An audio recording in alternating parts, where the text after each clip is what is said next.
Perhaps you could take your seats. The next item on our agenda is Mr. TREMOSA y BALCELLS report on the ECB annual report for 2010. The new President of the European Central Bank, Mr. Mario Draghi, and wish him, on behalf of all of us in the European Parliament, every success in his very difficult task. Now, I would like to ask our rapporteur, Mr. TREMOSA y BALCELLS, to take the floor for 4 minutes, please.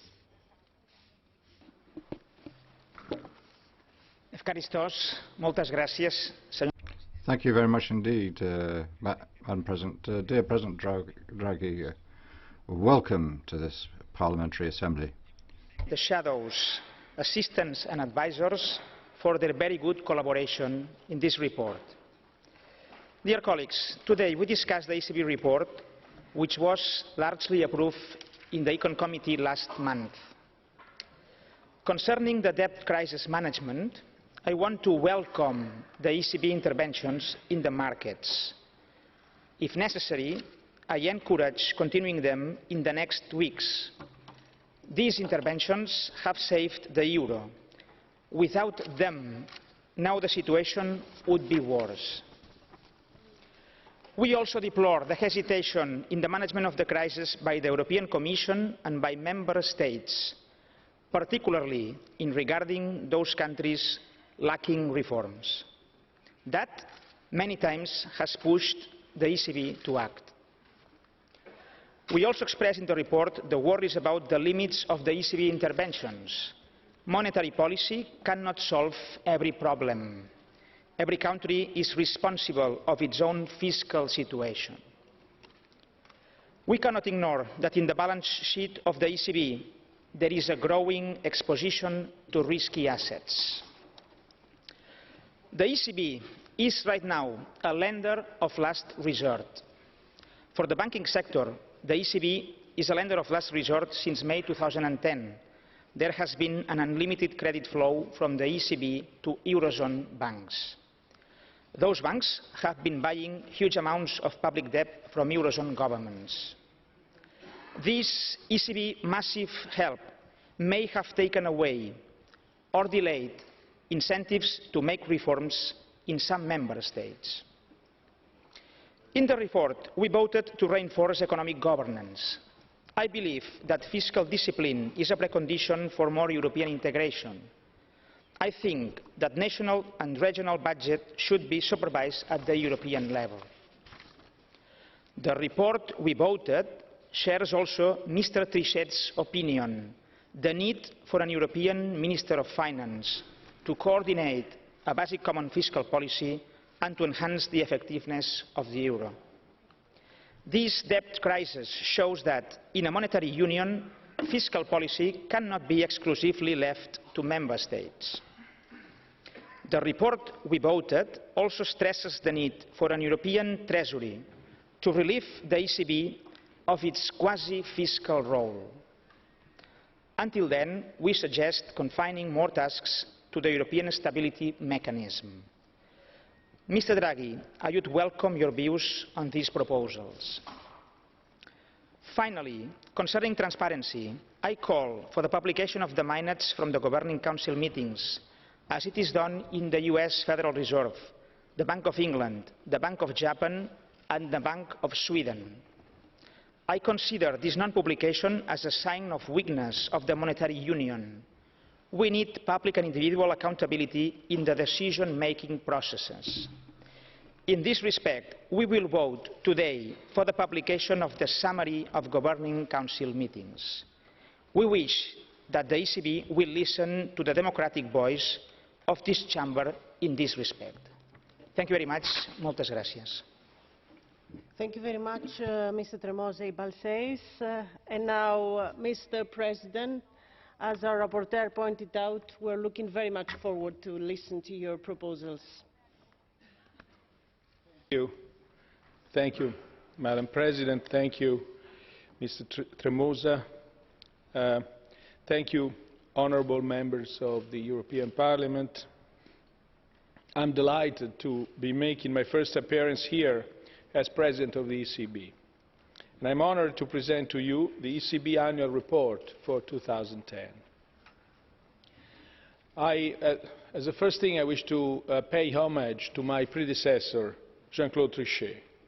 During all his tenure, he had a very fruitful dialogue and very constructive dialogue with the European Parliament.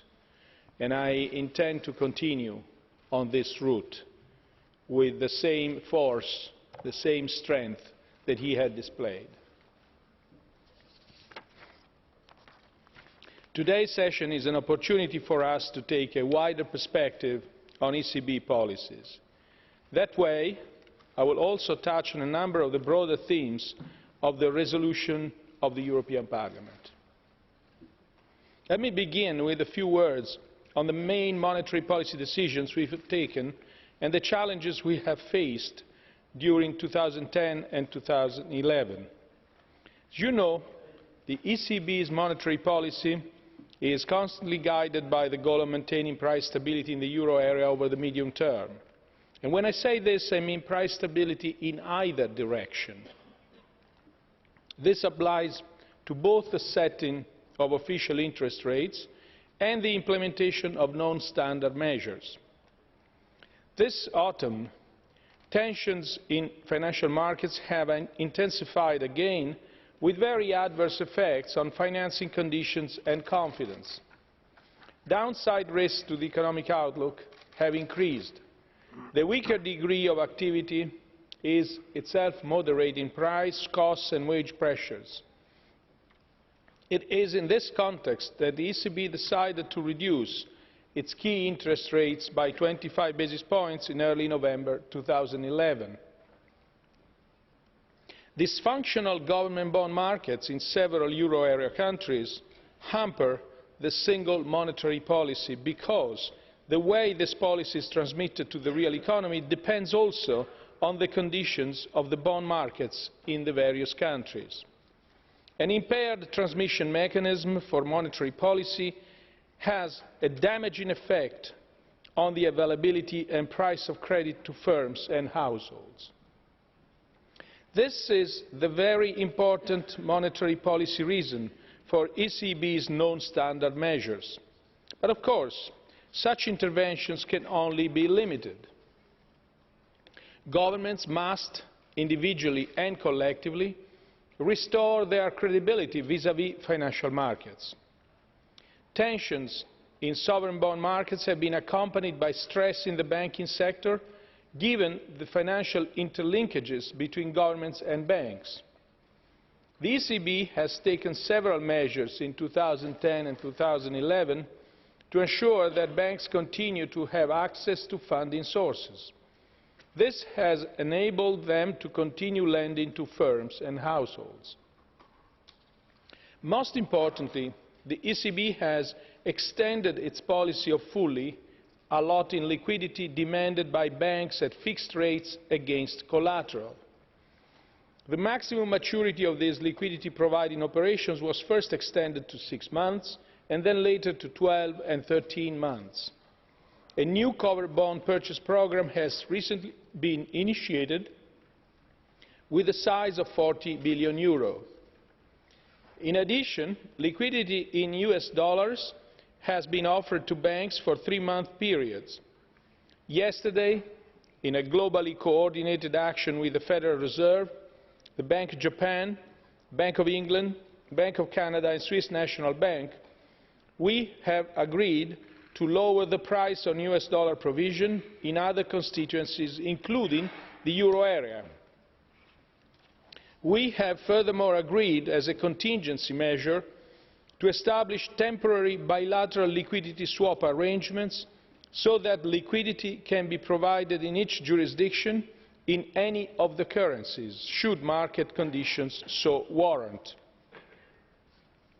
As the ECB's Governing Council meets on Thursday next week, we are now in the pre-decision period, and nothing that I say should in any way be interpreted in terms of future monetary policy decisions. But as far as the current situation is concerned, there is frankly not much more to say beyond what I've said in recent statements. We are aware of the continuing difficulties for banks due to the stress on sovereign bonds, the tightness of funding markets and the scarcity of eligible collateral in some financial segments. We are also aware of the problems of maturity mismatches on balance sheets, the challenges of raising levels of capital and the cyclical risks related to the downturn. Let me now turn to the overall functioning of Europe's economic and monetary union. Looking back at 2010 and 2011, notable progress has been achieved in reinforcing economic governance, though I recognise that this may not be evident in times of crisis. The European Parliament has contributed decisively to that progress, and the ECB commends its work. The Sixth Pact, the European Semester, the Euro Plus Pact, all these initiatives have set the stage for closer coordination and more intensive scrutiny of economic policies in the EU, particularly in the euro area. Yet, we are at a difficult stage at present. We have set up these new mechanisms, but their positive effects on the credibility of government fiscal policies are not yet visible. And the government changes that have taken place in some of the more exposed countries have not yet had much of an effect on the continuing fragility of financial markets. Fundamental questions are being raised, and they call for an answer. At the heart of these questions are not only the credibility of government's policies and the actual delivery of the promised reforms, but also the overall design of our common fiscal governance. I am confident that the new surveillance framework will restore confidence over time. I am also quite sure that countries overall are on the right track, but a credible signal is needed to give ultimate assurance over the short term. What I believe our economic and monetary union needs is a new fiscal compact, a fundamental restatement of the fiscal rules together with the mutual fiscal commitments that euro area governments have made. Just as we effectively have a compact that describes the essence of monetary policy, an independent central bank with a single objective of maintaining price stability, so a fiscal compact would enshrine the essence of fiscal rules and the government commitments taken so far, and ensure that the latter become fully credible individually and collectively. We might be asked whether a new fiscal compact would be enough to stabilise markets and how a credible longer-term vision can be helpful in the short term. Our answer is that it is definitely the most important element to start restoring credibility. Other elements might follow, but the sequencing matters. And it's first and foremost important to get a commonly shared fiscal compact right. Confidence works backwards. If there is an anchor in the long term, it's easier to maintain trust in the short term. After all, investors are themselves often taking decisions with a long-term horizon, especially with regards to government bonds. A new fiscal compact will be the most important signal from euro area governments for embarking on a path of comprehensive deepening of economic integration.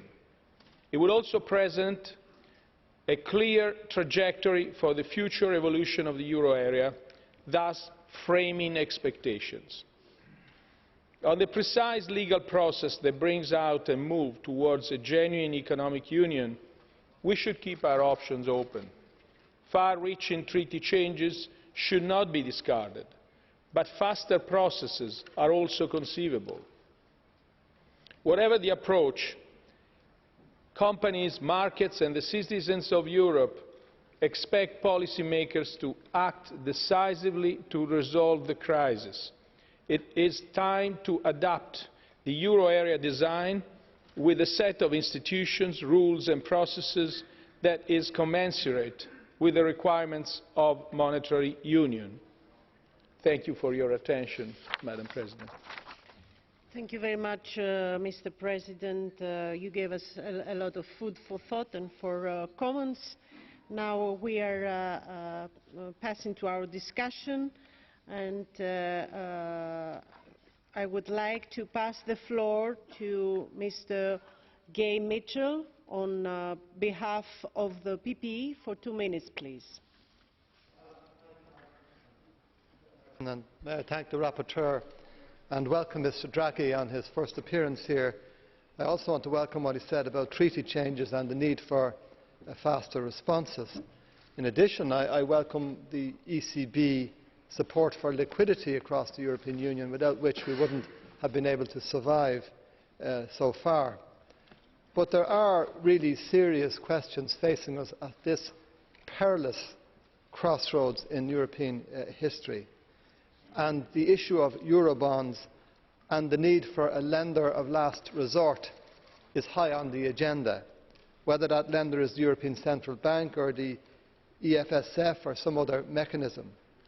But the hour has arrived. We cannot dither any longer. This is the difficulty that we face. And if we do require treaty change, then let us go ahead on some pro forma basis on the presumption that that treaty change will be approved by Member States retrospectively. If it works, they will pass it. But passing treaty changes takes time. In some countries we may even need a referendum. I believe we do not have that time.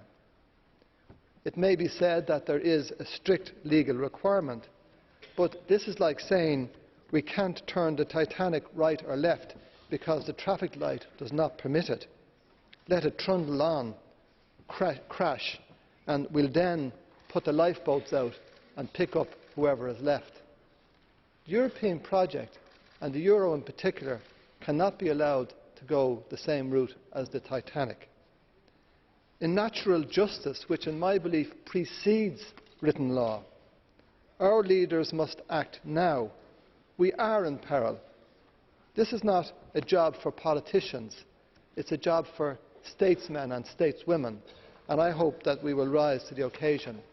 I think we should all be asked to read and reread the speech of the Polish foreign minister made in Germany very recently. I think what he has to say is really imperative for all of us to understand and to know to secure the future of the Union. Thank you, Madam President.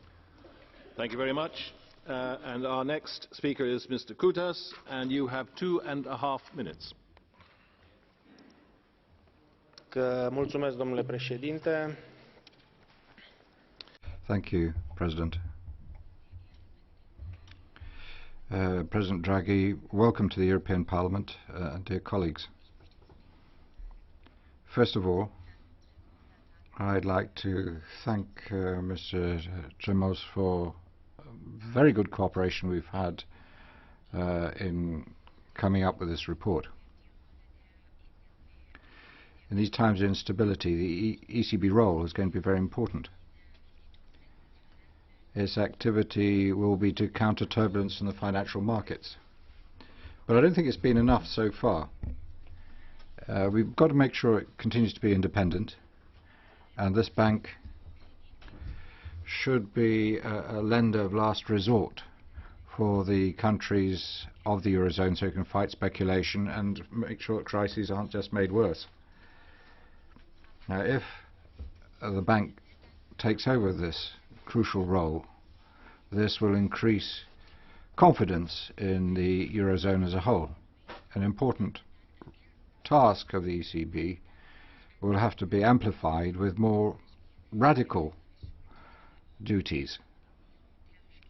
Harmonization of tax policy of member states, and an increase in the European Stability Fund.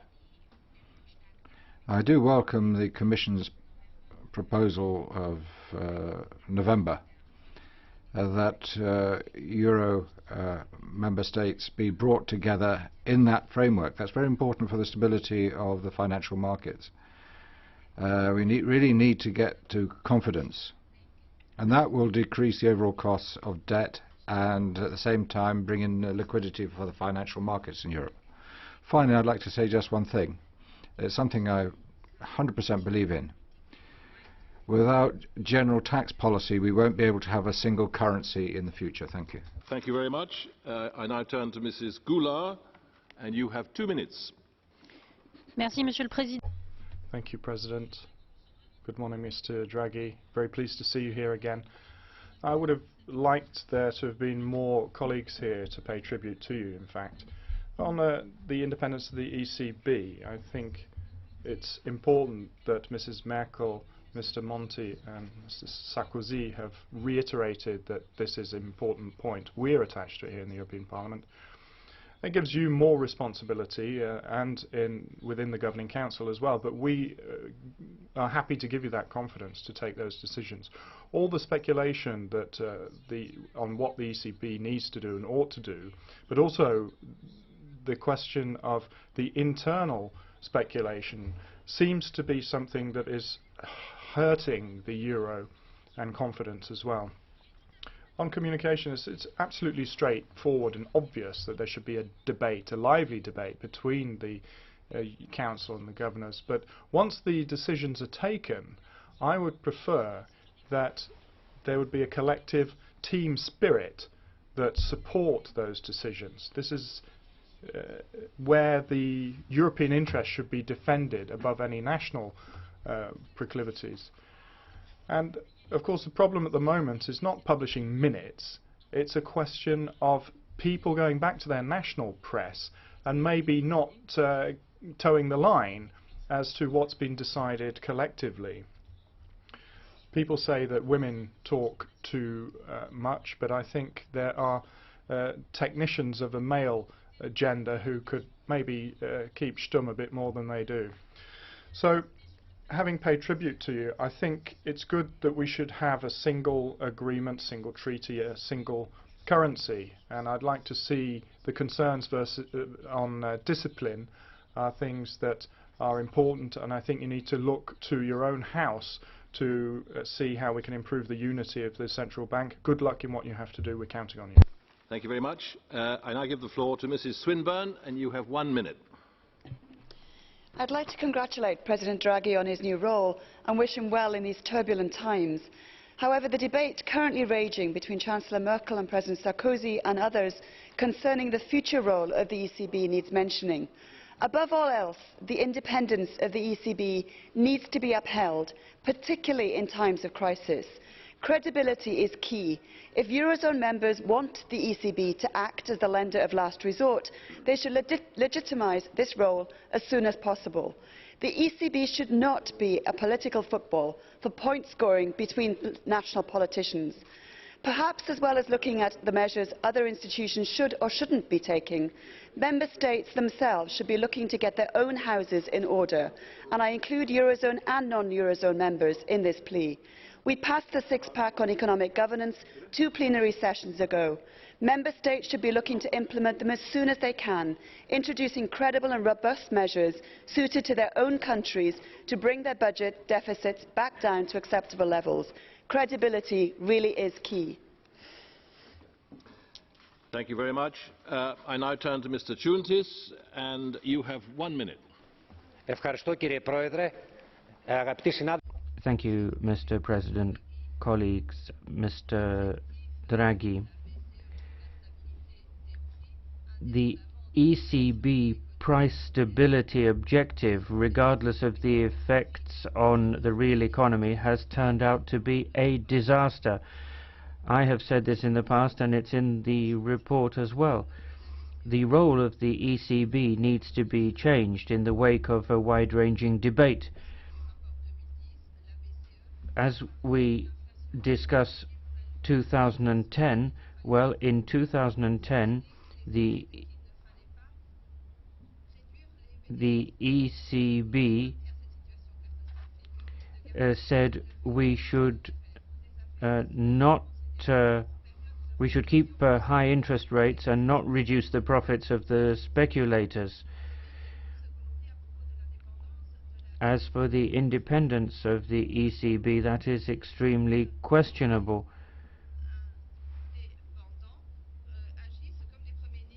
Independent bankers are acting like the prime ministers of two countries. The ECB is being manipulated. That must change. There needs to be proper parliamentary scrutiny over the ECB. Thank you. Next is Mr. Bloom, and you have 1 minute. Well, thank you, Mr. President, and I hope I may call you shipmate in private.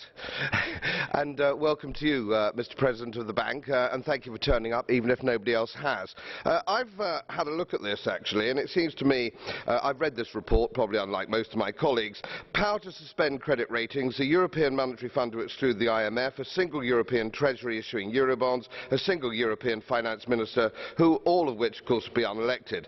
It's a manifesto for European economic dictatorship, which is why I rather suspect the British Conservative Party will welcome it with open arms, and if they don't vote for it, they'll abstain in a marked manner, as they usually do, and talk a good story back in London. You remind me a little bit, sir, if you don't mind me referring to Siegfried Sassoon, the great war poet. He's a cheery old card, said Harry to Jack as he slugged up to Arras with rifle and pack, but he did for them both with his plan of attack. Thank you. Thank you for keeping in time.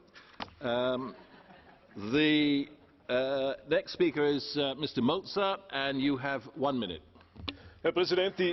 President, the central bank is just to look at the currency stability of the European Union, obviously, and keep inflation in check. Going into the bond market, which happened in 2010, and meanwhile over 200 billion bonds from heavily indebted states on its books. I mean, it's really gone too far. Obviously, it's got important role for stability, but the ECB is in a grey area between fiscal and other policies, and I don't think that's going to help us in the long term in the crisis as a whole. But these are known. There are costs. The crisis currently cannot go on, and we've got to make sure that we define what the ECB's role is. I think we're treading a ticklish line between inflation boom and deflationary spiral. So what you do in the Eurozone is very important. Make sure we don't go into the death spiral. Thank you. Thank you very much. That concludes the speakers on behalf of the groups. So I now turn to speakers from the floor, and first of all, Mrs. GÁLL-PELCZ, and you have 2 minutes.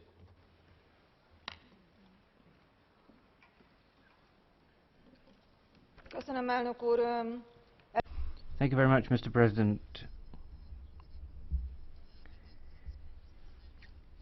First of all, I'd like to welcome Mr. Draghi on his first visit to the European Parliament. I'd also like to congratulate Mr. TREMOSA and BALCELLS on his excellent report, where he refers to price stability in the Eurozone and describes the measures taken by the ECB. As regards the future work of the ECB remains responsible for the coordination of monetary and fiscal policy in the European Union. The ECB should intervene to ensure debt reduction. It should also promote liquidity by buying up risky state paper. That would give member states a breathing space and allow them to kickstart their economies. That requires appropriate financial oversight and scrutiny,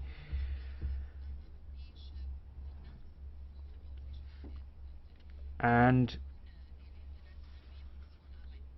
the ECB could help us set up something that would allow us to be independent of the International Monetary Fund and other international financial institutions.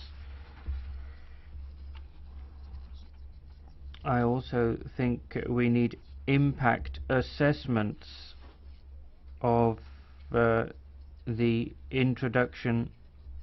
potential introduction of euro bonds. A colleague has talked about the importance of communication in order to heighten credibility. I like the rapporteur's idea of making public the documents of the ECB board, and I wish its president all the best. Thank you very much.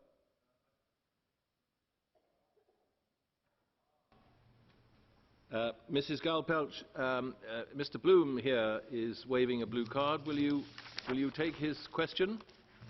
Mr. Bloom, you have half a minute. You mentioned actually the purchase of risky assets, and I'm a little bit confused. I'm a professional economist. With whose money would you buy these risky assets? With whose money? Where would you get the money?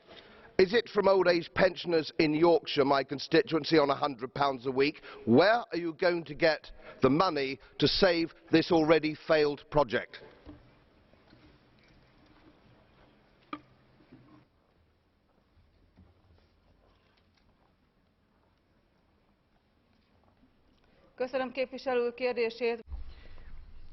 Thank you very much, Mr. Bloom. I don't agree with the way you formulate the question. You are being deliberately provocative. We're in a crisis, and if the ECB fails to play a particular role, then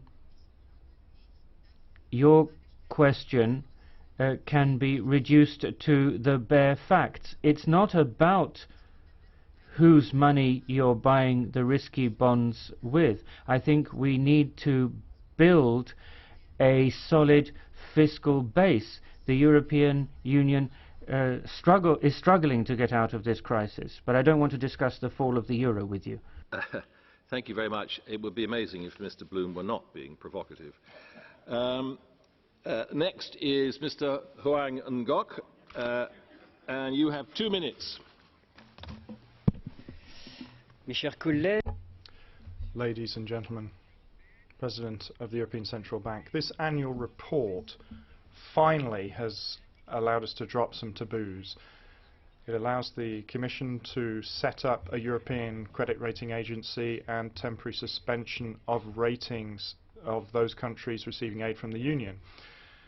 And it says that there can be repurchasing of bonds on secondary markets, and that will allow the banks to maintain their balance sheets and continue to borrow on the interbank market, and so thus avoiding a crisis of liquidity. But to avoid triggering a sovereign debt crisis, the ECB has to act on the primary and secondary market once it becomes illiquid. Once countries can't get funds, the issue of Italian bonds are still rising, the interest rates, and there is a risk of Italy defaulting, which will affect the ECB as well. So they will not get more credit, they will not be able to maintain minimum levels of liquidity. The Parliament's report also underscores the necessity to have a European Treasury.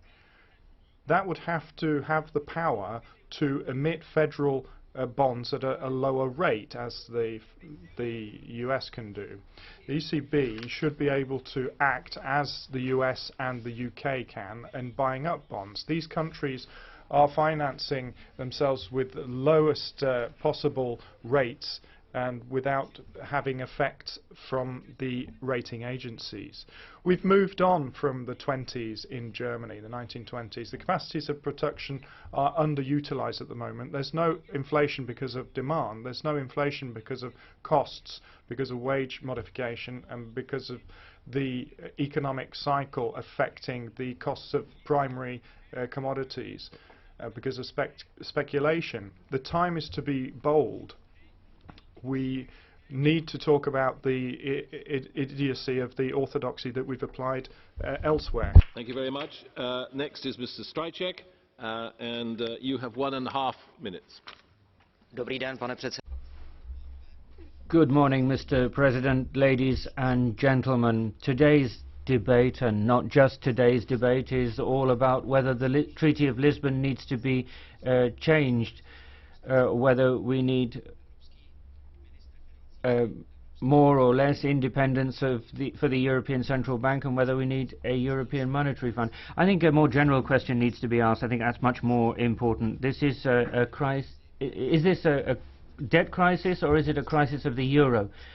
In this context, you have to ask, are the debts the cause of the crisis or the result of the crisis?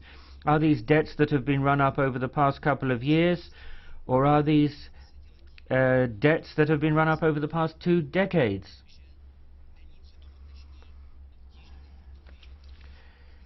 I don't think that the euro is to blame for this crisis. There are long-standing structural problems in Europe. There is a need for fiscal responsibility in the member states. But that means we have to answer the question about whether people are willing to change their ways and expectations, or do they simply want a continuation of the welfare state? We have heavy burdens on our budgets. If we can't get rid of those burdens, then we won't get out of the current crisis. Thank you. Thank you very much. Next is Mr. Murphy, and you have 1 minute. I have here a ransom note that was sent to the Italian government on the 5th of August, which sets forth a detailed prescription of austerity measures that had to be implemented. Every one of these measures involves attacks on the rights and living standards of working class people. The note is signed off by you, Mr. Draghi, as well as Jean-Claude Trichet, and comes from the European Central Bank. It finishes with the line that is fairly ominous: "We trust that the government will take all the appropriate actions." The hostage here, of course, was the threat to not buy Italian bonds. Within the Troika, the ECB has been aggressively pushing the austerity measure that has pushed people to misery in Ireland, in Portugal and in Greece. The ECB has also been a central co-conspirator in the silent coups that have now been carried out in Greece and in Italy, replacing elected governments with governments of bankers. So could you now please drop the pretence that has been repeated here today that the ECB is in some way independent? It's independent only of any democratic check, any accountability to ordinary people. It is subservient to the interests of the capitalist classes, the rich in the core euro countries, and has acted as their shock troops throughout this crisis. Thank you. And next is Mr. Morganti, and you have 1 minute. Thank you, President. Dear colleagues, the European Central Bank discreetly has worked quite well, done what it could during the crisis, kept inflation low, buying bonds and general paper to avoid disaster. Maybe we should change the definition, the format of the ECB, give it more powers. It can never be the Euro Fed at the moment, because Europe is slightly different from the United States. But in future, it's got to give some more idea of what it's about to do. There should be more flexibility to member states as well to be able to act themselves. We've got to make sure that a country which is in difficulty, bound to the euro, we've got to make sure it's not bound to paying extremely high interest rates in Europe. We've got to make sure that we can issue European bonds to avoid a crisis-stricken country really going down. Thank you. Thank you very much. Next is Mr. Pallone, and you have 2 minutes. Grazie, Presidente. Thank you very much indeed, President. President Draghi, if I may, I'd like to welcome you here. Being President of the European Central Bank, in the name of the Italian delegation of the EPP, I would say there are budget rules. We need more fiscal discipline. But the problem is, at the moment, we have to have an immediate response to the real problems. And it's so urgent that we need to get going. We don't have time. We do need measures to promote growth and fight stagnation. In the current crisis, the ECB has played a very important role buying bonds, state bonds, which were subject to speculation. has kept the cost of money down, inflation down. Perhaps more than any other institution in Europe, it's acted expeditiously and efficiently. But the crisis has become a crisis now of the whole of the euro, the single currency. The ECB, though, doesn't have full authority as a genuine central bank. And the ECB, therefore, has got to finance member states indirectly, i.e. via the IMF, perhaps. And in that way, adopting a front role covertly in fighting the problems we have. The problems are statutory problems, problems of definition, but unfortunately that's the case. So we have to go from an ECB as it is to a genuine European central bank in the full sense of the term, which can be a guarantee, a guarantor, it can monitor, but also can emit currency. And it should also be the bank of sort of final lender, as the US Fed is. It guarantees the dollar in the same way the sterling currency is guaranteed by a central bank. So that would give rise to a Europe of solidarity, a Europe also of states. That's what our founders wanted, Adenauer, De Gasperi and Spinelli. Thank you. Thank you very much. Next is Mr. SCICLUNA, and you have 2 minutes. Mr. President of Central Bank, it is not a mere stroke of bad luck that we find ourselves close to the edge of a catastrophe. It is simply a calculated act of brinkmanship on the part of all actors involved in the fate of the euro, which has brought us to this point. Brinkmanship, Mr. President, is defined as a calculated practice of pushing a situation to the brink of disaster in order to win an advantage from your opponent. We have witnessed brinkmanship by the creditor countries in the Eurozone to extract the best terms possible from the debtor countries in minimizing moral hazard. This by ensuring that they pursue faithfully the austerity program laid out for them, as per conditionality clause, and to do this with the consent of the majority of the population in one form or other. Brinkmanship by the indebted countries, knowing full well that it is not in their interest of the Eurozone's paying master to let them default. Brinkmanship by the European Council, by the European Central Bank, which refuses to be drawn into a position of a lender of last resort with the hope that the Eurozone will find its own political solutions. Brinkmanship by those in the European Parliament who spent endless hours upping the sanctions within the six-pack and making sure that this time around they bolt well the stable doors, ignoring the observation that the horse had already bolted. Brinkmanship by the Council who earlier on in the year made such words as Eurobonds and voluntary haircuts taboo, hoping that the six-pack would provide a silver bullet. Brinkmanship through a valid process, however, has its dangers. We are in danger of going down in history as a political class who, because of being smart with these actions and strategies, presided over the collapse of the euro and global depression. Technically, the solutions have been known to all who wanted to see and listen. In whatever shape or form, they include instruments which combine an element of joint liability among all Eurozone member states and a watertight solution to the moral hazard issue. So let us act collectively on these core principles, for the rest is detail. But we must act now before it is too late. Thank you. Thank you very much. Next is Mr. Czarnecki, but I see he's intent on helping me out with time. So in his absence, I give the floor to Mr. Paška, and you have 1 minute. Thank you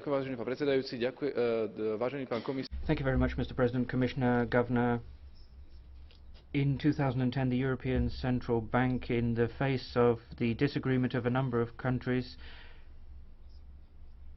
bought up state treasury bonds on the secondary markets. However, it did not stabilize those markets.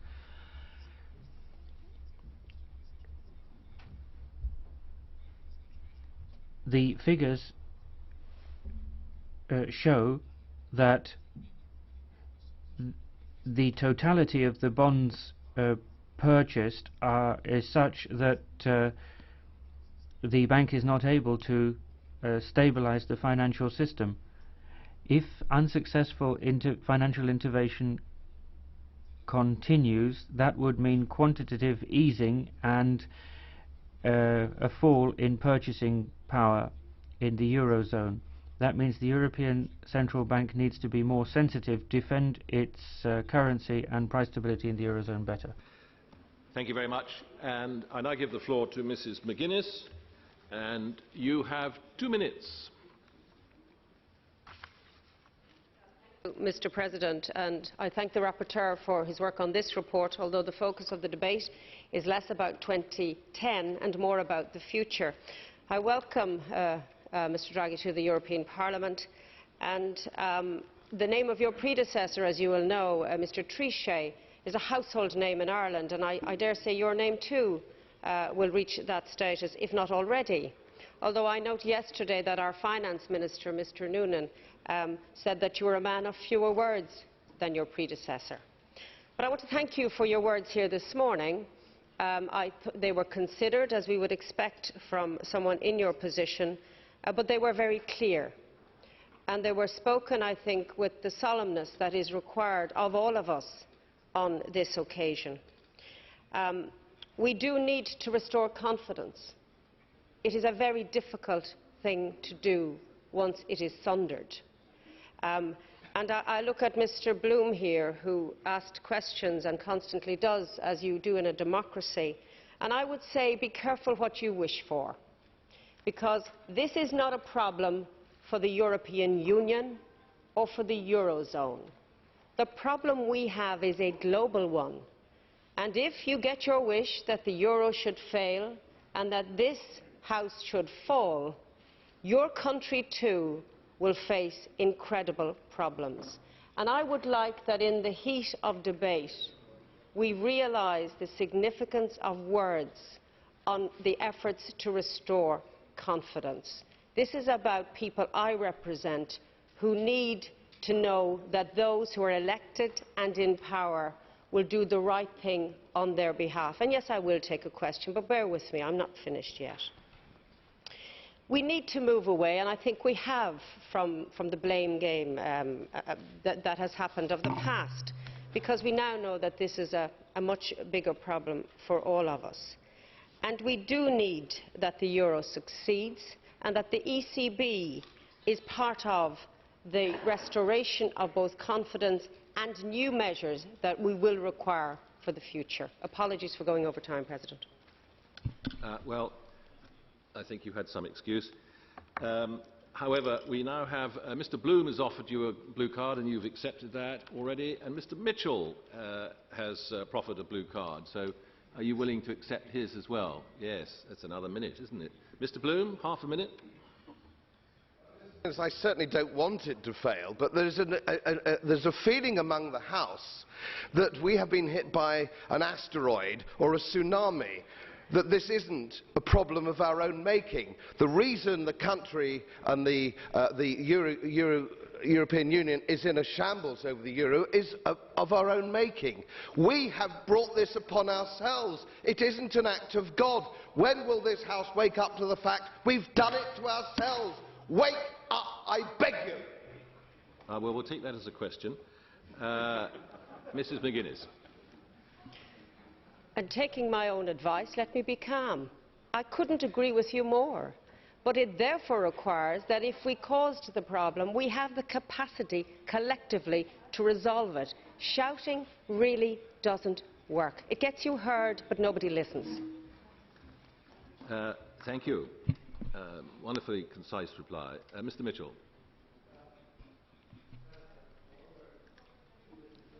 I need your micro.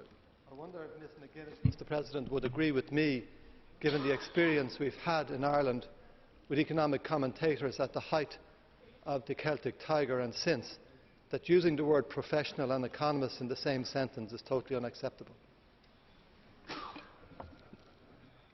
Half a minute, Mrs. McGuinness. May I declare something?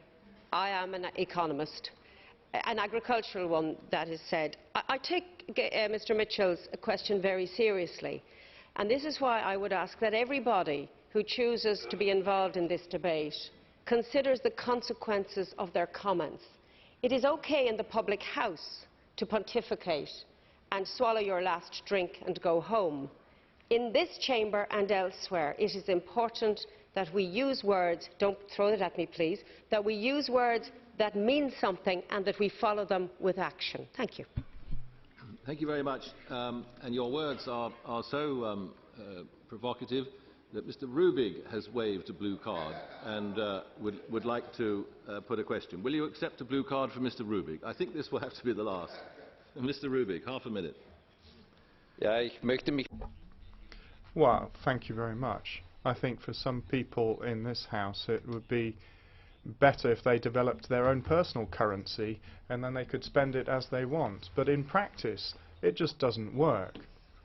And I think we need to look to the financial markets that they remain liquid. And that's why I'd like to ask Mrs. McGuinness, do you believe that what happened yesterday, that the central banks have thrown a massive amount of money into the market, that will stabilize the market? I believe that it has already given the signal that we are prepared to defend the system. And the fact that we had coordination, I think, is hugely significant. And it should be a sign to the markets, who, as Mr. Van Rompuy said to this House, they can move at the click of a mouse. But politics requires time. I was very happy to see the developments yesterday, and I think we all share that. And I think that we can make this work, but we must be single-minded, focused and careful in our comments, as I look to Mr. Bloom. Thank you. Thank you very much, Mrs. McGuinness. And by the way, I was merely waving at you, not going to throw it at you. Next is Mrs. Podimata, and you have 2 minutes. Ευχαριστώ πολύ, κύριε Πρόεδρε. Με την έκθεση του κυρίου Τρεμόζα... Thank you, President. With the TREMOSA Brussels report, the European Parliament fully is recognising the central bank and its role. It's played a crucial role throughout the crisis, because since the problem started in 2007, 2008, since then it's been acting, intervening on the secondary markets and in Eurozone debt in general. But the crisis has developed. We've not been able to limit it, and it's become systemic. And the European Central Bank is shouldering its responsibility. But systematically and repeatedly, the Parliament itself has said the crisis is extending, and that's partly due to the fact of foot-dragging and hesitation, lack of decision-making adequately, above all by member states. So the decision taken yesterday, you mentioned this, coordinating its actions with the 5 largest central banks throughout the world to increase supply of liquidity to the financial markets and on the world financial system. That's going to be an extremely important decision. It's going to have effects, and we need a joined together full response to the crisis, a crisis which goes further than we have at the moment. And it's also linked to the criteria of greater budgetary discipline. You mentioned that, and with the new agreement and pacts which you talked about in general. Our colleagues have said the same thing. We've got to respect the independence of the ECB above and beyond price stability. It is also the guardian and watchdog of the single currency, our euro. And first and foremost, it's the European Central Bank which should be doing those things. Otherwise, we can't get out of the crisis at all without having a strengthened role for the ECB. Obviously, this is relevant for you and the Board of Governors. You will have to look at all the proposals, all the options, and then take the decisions which are necessary. Thank you. Thank you very much. Before I call our next speaker, can I just give notice that I'm going to call 3 members under Catch the Eye, Mr. MAURO, Mrs. Ferreira and Mr. De Rossa. So just to give you notice. The next speaker is Mr. Ludvigsson, and you have 2 minutes. Thank you very much, President. It's important to note that the European Central Bank during the euro crisis has indeed done a good job. The interest policy now, after a reduction, has been brought back down to a decent level. The support for bonds in the Eurozone's weakest countries has been necessary and balanced. The need to turn to a greater toolbox is something that has been justified by the conditions that reign. But the crisis is by no means over. There have been cases where the whole cooperation project has been brought into question. An unexpected shock could affect the sovereign states and the markets. Lehman Brothers 2 is not something that we can exclude completely. In that situation, there's a whole raft of important issues that would have to be taken by politics. At the same time, however, there shouldn't be any doubt that some of the solution must also be that the European Central Bank adopts a more active role. It must be possible that banks can come in as a lender of last resort. This would generate better stability in the currency cooperation, both in the short term and the long term. To have a more active, proactive policy would involve more risks to the bank's balance sheet, however. That does need to be balanced up against the other risks that might come to the entire currency project, that it would be decimated. So there are many protagonists now who need to rethink the ECB. The bank could do more than it is doing at the moment. These sort of approaches could help calm the current turbulence. And it won't work if we just wait and see. Measures have to be taken now. Thank you for giving me the floor. Thank you to the rapporteur, and thank you to the Governor of the ECB for coming here. Thank you. And next, our Catch the Eye speaker, the first will be Mr. Mauro, and you have 1 minute. Grazie. Thank you, President. President of the Central Bank, as you will have gleaned from a lot of what colleagues have said today by way of paradox, although nobody's calling upon the Central Bank to deviate from its tasks, you still have to be visionary, and a contribution of being visionary in the ECB can be pushed by the European Central Bank by its very nature, and if it really thoroughly explores its whole role, but also in dialogue with the other institutions, because obviously at a point in time when we look at what Mr. TREMOSA was saying, which is very relevant, I think, for the overall picture of what we intend to do by way of being proactive and positive. Basically, we've got to look beyond the box. We're really in the middle of a crisis, and indecisiveness can be mortal. There's a conflict at the moment, and we can't really foresee what the consequences might be. So I think look to our institution, have faith in our institution. There are quite a few of us, who determined ones, who will help Europe fulfill its project. Thank you. Thank you. Next is Mrs. Ferreira. You have 1 minute. Well, welcome, Mr. Draghi, to this Parliament. We're going through interesting and dramatic times, which do require measures which are determined and urgent. If you look at the debt of banks and states, these have to be dealt with. But unfortunately, we've got the problem of states at the moment. We've got to guarantee that countries in the Eurozone and the Euro are not destroyed by rating agencies and by speculators. In the report, which we will, I think, adopt, the TREMOSA BALCELLS one, we have proposals to rethink the architecture of the Eurozone, set up a treasury and Eurobonds. But this takes time, all of this. At the moment we're talking about an urgent crisis. It's an emergency, so the only solution is really in the hands of the ECB. Technically, the ECB knows what has to be done.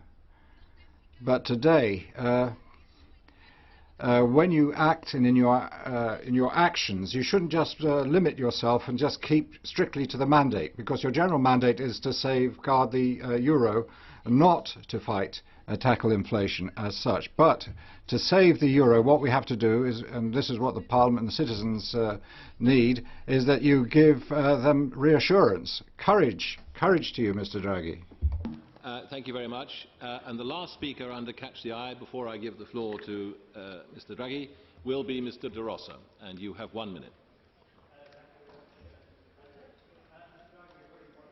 Hang on. Micro. Have I got it? Yeah, we'll start you again. Have I got it now? I want to welcome Mr. Draghi. Yes, certainly we need more integration, but our citizens will not accept it unless there is more democratic accountability and more social solidarity. Simply will not accept it. And I think that has to be borne in mind. To avoid a collapse into a recession that will rival the hungry 30s, we need to save the euro. The ECB must become the lender of last resort. There is no other way, in my view, that can be done. When Ireland crashed, it had a budget surplus and a debt to GDP ratio of 25%. Way below the 60% ceiling. Our problem arose because we nationalised private bank debt, which pushed our debt over 100% of GDP. Now, those debts were owed to French banks, to British banks, to German banks, and indeed a range of others. But we cannot survive, we cannot deal with that debt without moving beyond the issue of fiscal consolidation and all of this language we have about fiscal discipline.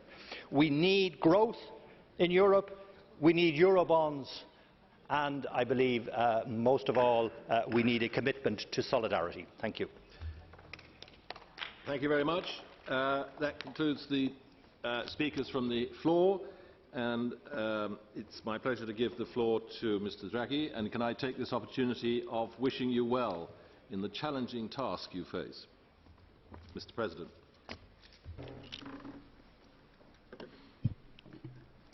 Thank you, Mr. President. Thanks to all the honourable members of the European Parliament for their statements, their contributions.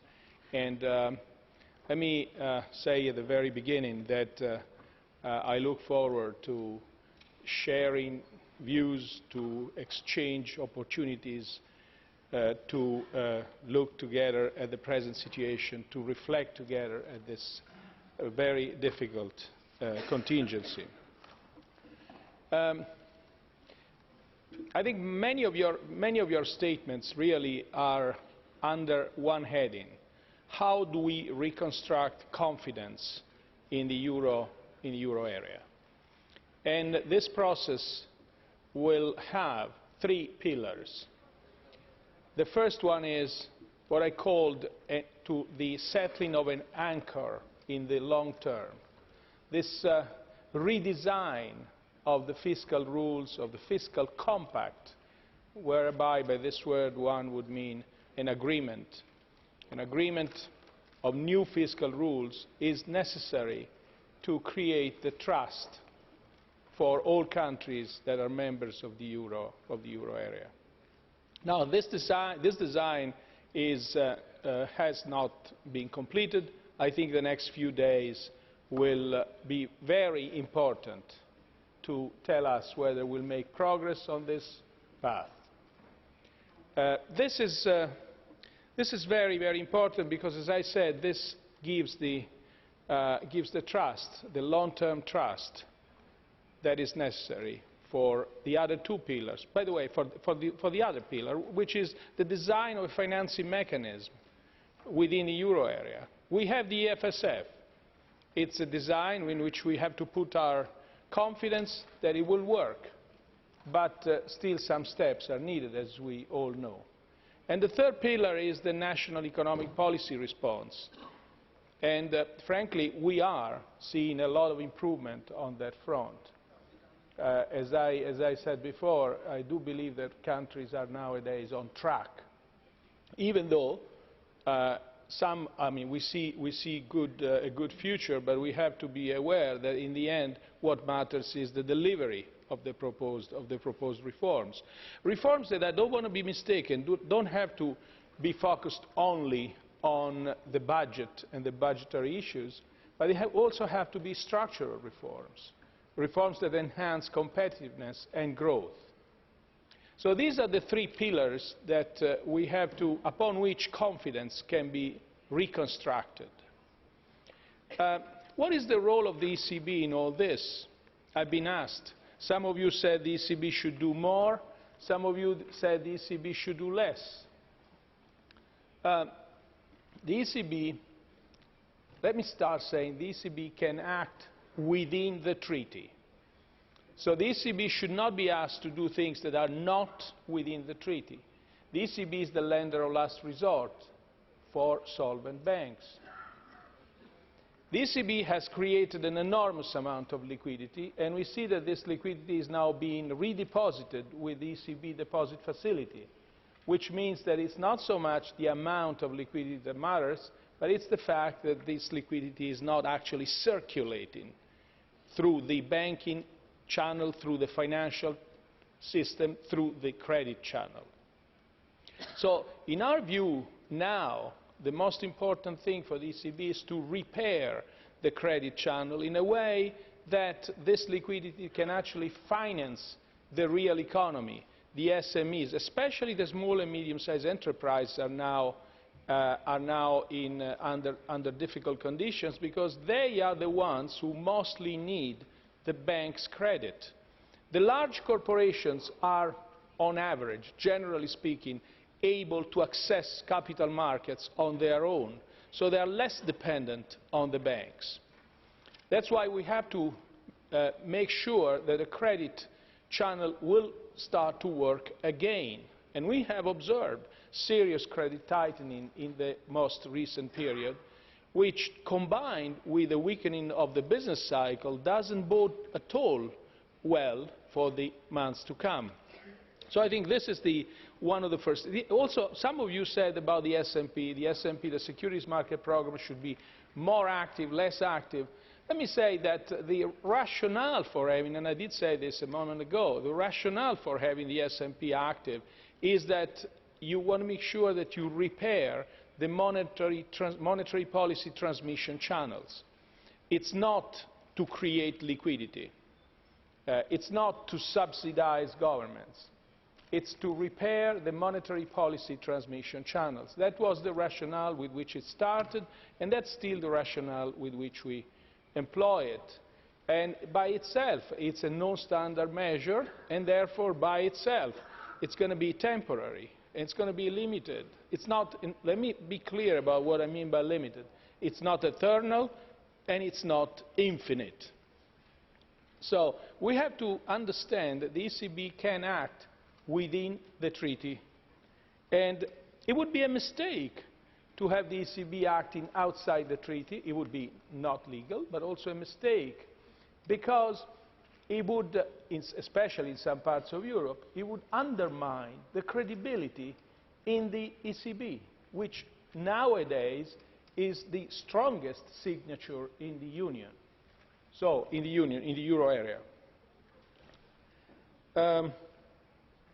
I take the words on communication with great pleasure. It's of course given, especially, it is true always, but especially in this situation of extreme difficulty, it doesn't really make any sense to have a cacophony of voices anticipating monetary policy decisions according to their individual view and not the collegial, reflecting their individual view and not the collegial decision-making process. I couldn't agree more. And I will certainly bring this message to the rest of the Governing Council. But as I said, these are opportunities and occasions that I cherish very much, and I will continue cherishing, and I'm really looking forward to my next meeting with the European Parliament, which is going to be in a few days with the Econ Committee. Thank you, Mr. President. Thank you very much.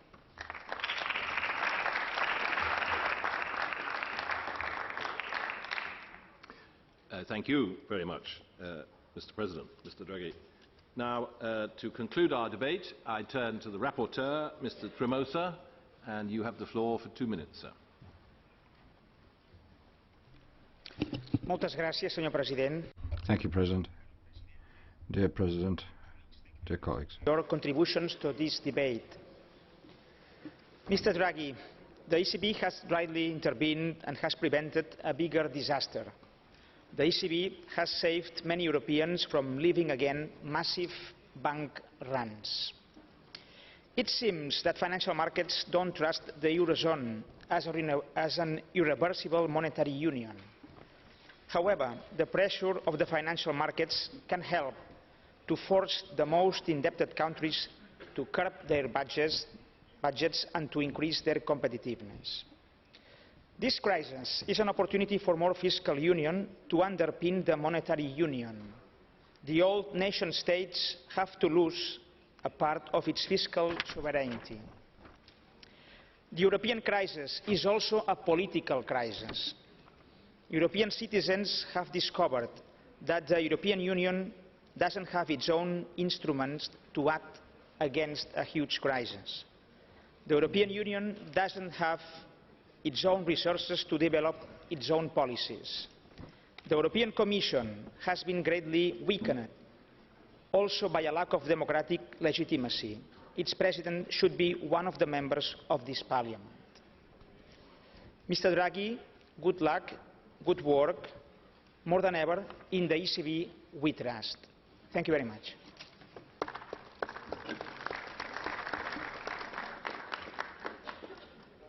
Thank you very much. That concludes our debate, which was on the ECB annual report for 2010.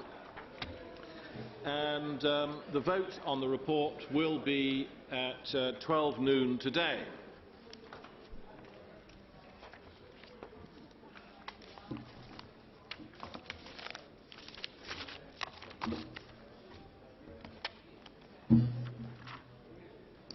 I now turn to the next item on our agenda, which is the report by Parliament's delegation to the Budgetary Conciliation Committee on the joint text in the framework of the 2012 budgetary procedure.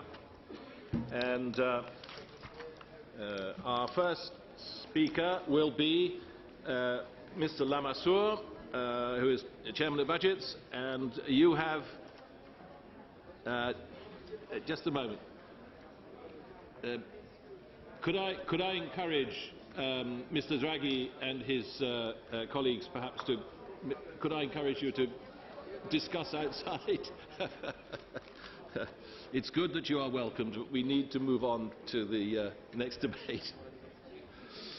Mr. Lamassoure, you have the floor for 4 minutes.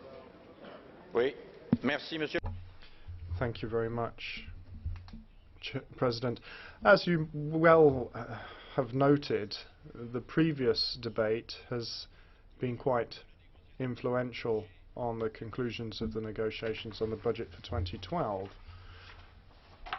I'd be very pleased, as we wait for the President in Office of the Council to join us, and I'd like to welcome Commissioner Lewandowski. I'd like to welcome the agreement on the draft budget for 2012. This allows us to conclude the budgetary process within the deadline set out by the treaty and the text applying to that. I'd like to congratulate the Commission and thank the Council. The young Presidency and Council have managed to get unanimity in Council. This applies to the budget for 2012, but also the amending budget number 6 of 2011.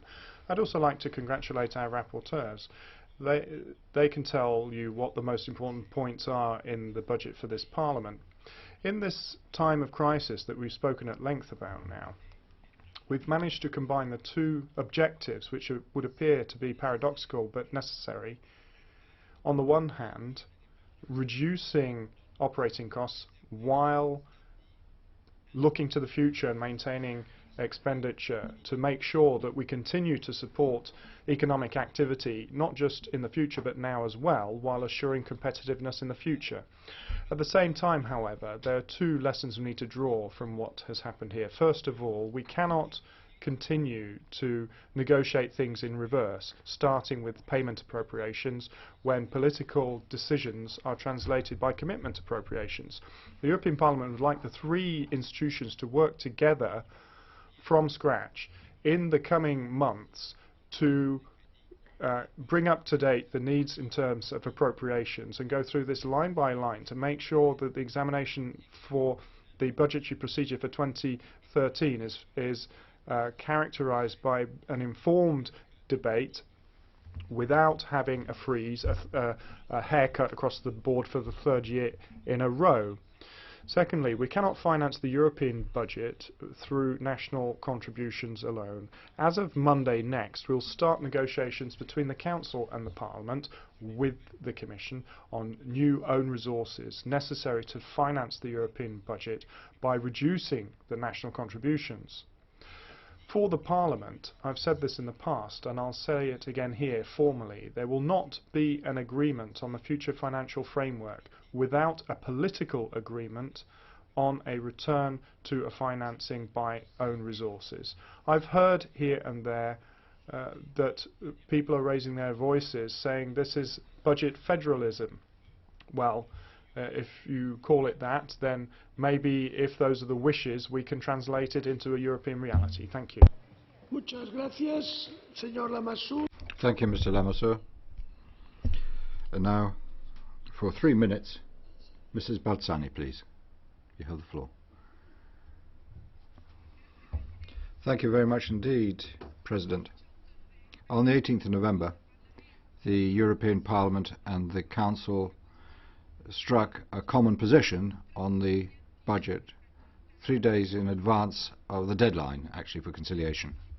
And I think that's a good sign. There's major uncertainty and difficulties at the moment, and the European institutions are the people who first of all have to look to the future. And it's shouldering responsibility properly. Right from the very beginning, the Parliament has put at the centre of the budget the 2020 anti-crisis strategy for growth and well-being. It's not easy for anybody at the moment to come up with a budget. The same is true for Europe.